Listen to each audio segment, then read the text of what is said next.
Hey everybody, Prepper Nurse 1 here. Today is Monday, May 8th. We actually have sunshine today. Partly cloudy, as you can see, and there's some clouds and sun, but it's very cool today. But we're not having any rain, which is absolutely awesome. We're supposed to have like 4 good days in a row, and then we got more rain coming, so that'll be fun. But anyway, I wanted to talk about today. I was thinking about this, and this was kind of something that was in my mind. We're talking about having a game plan for S.H.T.F. And, you know, most people sort of have an idea of what they want to do and how they want to do things. But then I was also thinking about having a game plan before S.H.T.F. And what do I mean by that, okay? Well, it's just like basically a lot of what I've been doing already is putting things in place and trying to get things squared away. And part of my plan to do something before S.H.T.F. is in one of my list of 30 things that I wanted to do was have a 3-year supply of wood on hand. So obviously part of doing this wood here is part of that plan. And I see the winds really whipping too today. The flags are freaking blowing pretty good. So anyway, that's something I'm going to be working on. Is hopefully a young man's going to come and help me tomorrow, and we're going to work on getting all this wood split up, and that's going to be part of the game plan tomorrow. I still obviously have to get the fruit trees that are right there, get them in the ground. Tonight's supposed to be down to, again, like around 32, but after that it's supposed to be okay. Now the blossoms, you can see all on the trees here, are still on there, so I think that the apple blossoms are going to be fine, so we're going to be okay as far as that goes. But getting back to what I'm saying, I always get distracted and get off course of what I'm talking about. So anyway, having goals and stuff in place now that you're working towards achieving before S.H.T.F, okay? So basically sitting down and making yourself out your list that you want to have. Like I said, I did my list of 30 things that I wanted to have. Now I already got 2 of those things off that list already. And I'm going to be working on the 3rd thing, which is the wood. That's going to be my next real big project that I plan on working on. I have enough wood down all over the property that I need to get cut up and get squared away and put myself in a better position. And I do plan on buying wood again this year as well, so that I'm not doing all of that, but there's enough that I got to do just to get things cleaned up. So there's that, okay? But sitting down, making yourself your list and deciding, okay, what do I want to work on? What is important for me right now that I need to do? Oh, look at these 2 guys playing. Look at these 2 guys. Let's see if they're going to do it again. And they're not really fighting, they're actually playing. Because Maxie is not a fighter.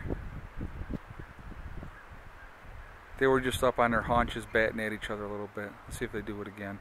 But anyway, we'll just put it on them and we'll talk. But so sitting down and getting your list of priorities of what you want to do. Now a good thing, I'm going to give it a good example here. Matt, who is one of my subscribers, that I've met him, and he came out and gave me more firewood. And actually next Monday I'm going to be going, a bug distraction came by.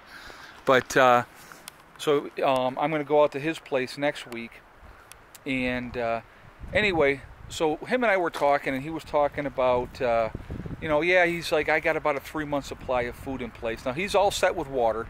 Now water's going to be your #1 thing, guys, especially depending on where you are in the country. I'm not worried about water. I have plenty of water, okay? With talking with Matt, Matt's got plenty of water. So water is not a priority for us because we already have it in place. So he was telling me that he had about a 3-month supply of food at that point. So I was telling him, you need to get on that. And he's gone from about a 3-month supply of food. I think he said he's up to almost 3 years worth of food now. Now, that's a major investment, true, but it's also peace of mind. So that's a thing that I would suggest to people, and not necessarily food. You got to prioritize what is the most important thing to you. What's going to be the thing that you need right now that if S.H.T.F. happened tomorrow, that's going to make things better for you. Now, like I said, for me, it's like, you know, having things in place, and again, it all depends on what the situation is. If there's an EMP, everything that I've invested in my solar system is for naught, okay? Because that's going to be out. But the thing is, if it's not that, if it's like, say, the grid going down, then I'm still going to have power, okay? And so those are things, you know, that you think about, and who knows what's going to happen. I mean, like I said, I'm not a fortune teller. I don't say that I guarantee this is what's going to happen and when it's going to happen. I have no idea. But I just know that something is going to happen, and there's a numerous number of things that it could possibly be. I mean, there's so many things that it could be that you never know. So you just try to continue to work on the situation to make your life the most comfortable that you can possibly be in wherever you are in the country or the world, okay? And that actually brings up another topic real quick. Anybody of my new subscribers, somebody had asked me the other day, why do I fly all the different flags? I got, you know, different flags all over the place, and I have back over here you'll see flags too. There's a Swedish flag right there, and then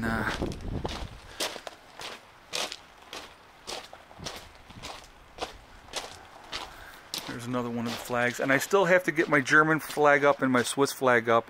I have the 2 spots for them to go on those 2 trees. I just got to put them on there yet. So why do I fly the flags? Okay, so the reason I fly the flags is because we are all in this together as human beings. Okay, I'm sorry. I'm also a professional doorman for my cats. In and out all the time. So, why do I fly the flags? I fly the flags because we are all in this together. We are a community of human beings working towards a common goal of making sure that we survive. I will guarantee you that the Power Elite have bunkers in place with plenty of food so they can go down and have all the amenities and all the luxuries and be just good to go and live in comfort for years underground and not have to worry about anything, okay? But the rest of us, we're on our own, okay? So we have to work together, and so the reason I fly the different flags of the different countries around the world is to show that we're in this together, okay? And that's why I do it. It's like, I mean, you know, like I said, just even the flag over here, that's the Australian flag. I love that flag. I think that's really, really cool, you know? Got the British flag, the South African flag, Canada, you know, I got Sweden, you know, and then I got, you know, one of the Welsh flags up. And I got to buy another Dutch flag because my Dutch flag got shredded. And my Do Not Tread on Me flag also got shredded. But I fly the flags, and I fly the Confederate flag too. It's just to show a solidarity to everybody, that we are in this together and that we have to work together. If we're going to survive as human beings, we have to work together. Good people need to survive. So planning ahead and having a plan in place and having things put up, and, you know, like I said, work on your list. I mean, obviously water has got to be #1, because without water you're dead in 3 days. So if you live in Arizona or Texas, something like that, and even parts of California, you know, you better make sure you have water, okay? That's going to be your #1 priority. Power goes out and you're going to have what you're going to have. When those pumps stop pumping, there's no more water coming in. So, I mean, that's going to be, for you guys in your regions, very, very key. In the south, you're looking at, depending again, time of year, that heat, it can be excruciating. It's excruciating now with air conditioning. Think about it without air conditioning. So that's something to think about. You know, up here, we have some pretty brutal winters, or we can. This year wasn't so bad. But, you know, the weather is crap for long periods of time, and it's cold and it's miserable to go outside, and you got to have, you know, you got to have enough wood on hand, and you got to have warm clothes, and, you know, and all that type of stuff. So up here, like I said, water is not a problem up here. It's going to be more for us. Like I said, priority is obviously going to be food. Down south, you're able to grow year round. So you're going to have produce and stuff coming in all the time. You know, so those are things, you know, depending again on the region of wherever you are in the country or around the world, you got to look at what's going to be the best for you, okay? What's going to be the thing that's going to make you more comfortable, that's going to make your life better. You know, having enough warm clothes, having enough shoes, you know, whatever it is, you better make sure you have enough of it, because after an S.H.T.F situation, now it's going to be either barter time or take it time. And I really don't want to be that person that's going around taking anything from somebody if I don't have to.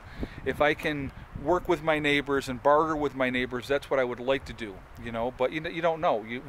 Here's the thing is, and again, and I've said this before, we don't know what we're going to do. We don't know what we're capable of doing until we're faced with that situation, you know. Giving yourself that advantage is what it's all about. Giving yourself the opportunity to survive whatever is definitely key. So that's what I kind of wanted to talk about today. Again, making your list, prioritizing what you need to take care of right now. What do I need? What's the number one thing on your list that you want to take care of to get squared away? I got a lot of food, so I'm lucky in that aspect. Water's not an issue for me, you know. Trying to put my infrastructure in place, that's what I've been doing over the last couple of years, like with getting the water stuff set up, you know. So now that's all in place, and I'm really happy about that. And I'm working on, obviously, my electricity all the time and getting that in place better. And, you know, so now I'm working on getting more fruit trees. I added, like I said, 4 trees last year. I added 4 trees this year. And then, like I said, I want to get some blueberry bushes, and there's a whole bunch of stuff. Like I said, there's a whole bunch of stuff that I want to do, and we will do it. So get your list in place. Start working on that list. Anything that you do that the average person is not doing gives you an advantage. You want whatever advantage that you can get, and it's really not that expensive to get that advantage. A 2-week supply of food and water is not really going to cost you a whole lot of money, realistically. So be smart, get going, guys, because you know what? We don't know how long we have, and it could just as simply be as one day we wake up and now the power's not on and it's not coming back on. Think about that. We just had another power outage up here again, and my neighbors, I was just talking with them today. We were having a cup of coffee and chatting, and they were like, "You didn't even know the power was out, did you?" And I said, "No." I said, "I never know when the power's out, you know, because I don't, because we have our own source of power." So that's the 3rd time this year up here in this area that the power's gone out. And like I said, it doesn't affect us because we have our stuff in place. So again, peace of mind, guys. That's what it's really all about. So I'm going on and on and on, and I apologize because that's what I do. I get talking and I don't shut up.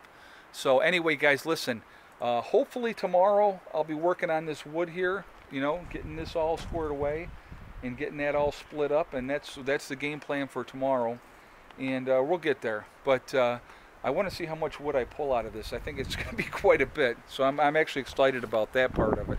So anyway, I hope everybody's doing well. Remember, hug and kiss the ones you love. Tell them every day. That is so important, guys. It really, truly is.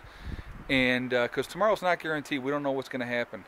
And just remember, it's STD. One step at a time, one thing at a time, one day at a time. Whatever you're trying to reach, whatever your goals are, you can reach them. Work at it methodically. You will get there, you know. And anybody that's new to prepping, remember, guys, anything you do now is going to give you that advantage over most of the people in this country. So even if you're a new prepper and you're just starting and, oh my God, I got to catch up and I'm going out of my mind, you can't think of it like that. You just do the best you can. I remember the day that we moved up here almost 2 years ago. It'll be 2 years next month, you know, and I keep talking about that.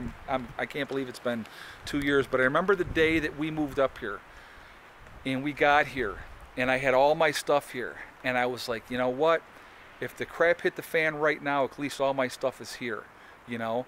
And I look at where we are 2 years later and how much more we have done and how much better our lives are now. It's amazing, you know, and it's just working at it methodically, you know, and that's all it takes, guys. You just work at it, work at it, work at it, and you're going to get there, okay? So listen, I will talk to you tomorrow. Prepper Nurse one out for now. Lucy! What's going on?